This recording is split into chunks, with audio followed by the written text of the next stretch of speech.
How do you write scenes of tension and emotional vulnerability? What's your approach to keeping them grounded and powerful, and also hot? I think this is where writers, our biggest strength is. I mean, we are vampires. We are constantly looking at y'all and seeing how you talk to each other, how you don't say things you want to say or say them in like passive aggressive ways or, so I am a student of people. And when I see an interesting interaction, I actually write it down in I keep an Evernote file of like real life scenes. And do you have like tea on everyone that you know? Yes, I do. Yes, I do.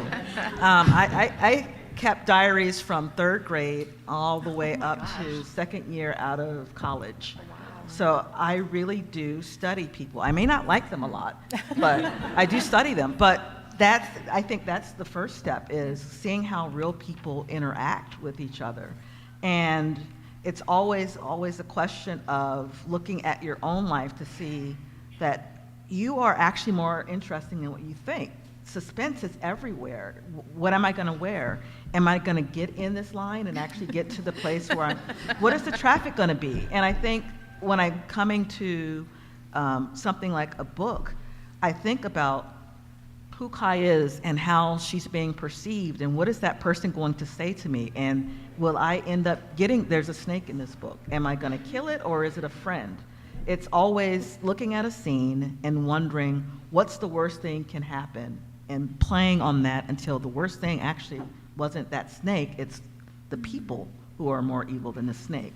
So yeah, writers, we mine all the interactions around us to look at real life suspense.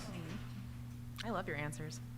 I also think you have to consider what's happening in the story at the time too, and all of that is going to feed into how the characters interact. Like, did they just get out of this very tense moment where they thought that they were going to get caught and then they didn't get caught and they're just being fueled by adrenaline, and then maybe they kiss, and then maybe that kiss is really great because they're fueled by adrenaline. I think it's just a matter of what is happening and how does that, is it stress? Are they getting angry? Is one of your characters like their trigger points? Did somebody touch that? And then they're going to react. So it's just what is happening? How does it all kind of come together into that moment?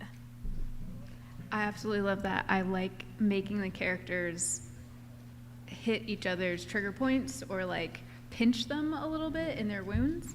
And then I find my favorite banter is when they're like angrily talking to each other because they've been pinched or something, but then that later in the story leads to like healing, because when your triggers when you're constantly triggered, hopefully we can make that lead into like a healing point. But I love getting my characters in situations where they're like poking each other, and maybe even like triggering things that the main character didn't know was like a trigger, and fun conversations.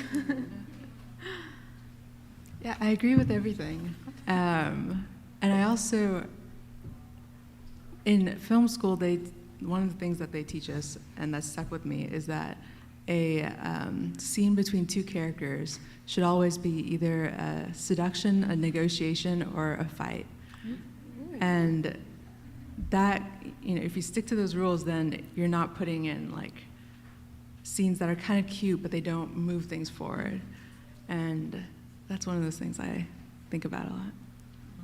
Yeah, when you're writing a romance novel or a novel that has a strong romantic element to it, you have to have a plot to your romance. It's not just two people hanging out together and nothing happens, because that's boring. You need to have conflict. You need to have a goal within the relationship. And so there needs to be an arc. And so you are crafting, in a lot of ways, the relationship arc in the same way that you're crafting any type of plot arc. There needs to be, what is the conflict? How are you escalating it? How are you going to try and resolve it, and probably have some pitfalls? And then you want to have the resolution of a happily ever after or a happily for now in a romance novel.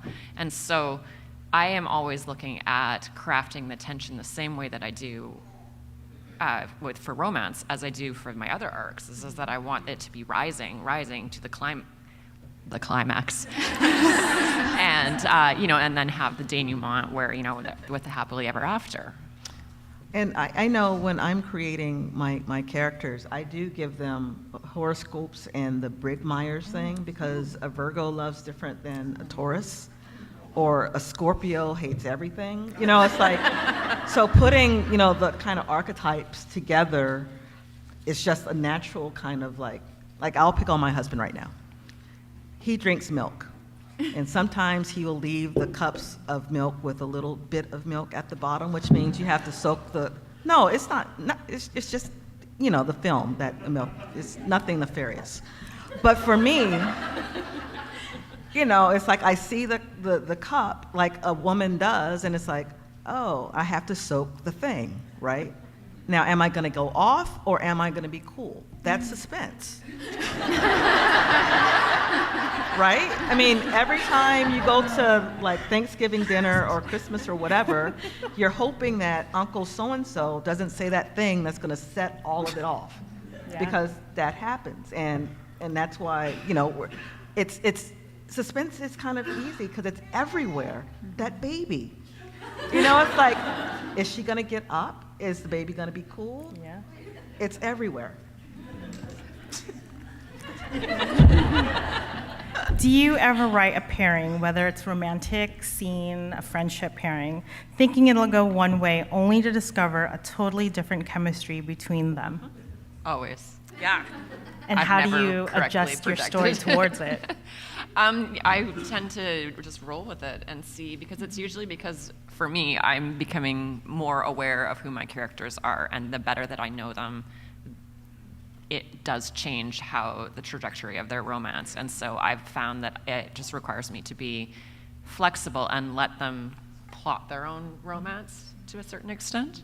But there's going to be people, I think, who are hardcore plotters that don't do that. I am a hardcore plotter, but like no matter how much you plot it, you always get screwed over. There is a character, I'm going to try not to spoil too much. There's a character named Eris who's introduced in the second book, Foxglove, in the series. And my original idea for him was he was like a Klaus Mikkelsen meets Hal Pendragon, like this very dark and naughty, but like a little fun and quirky.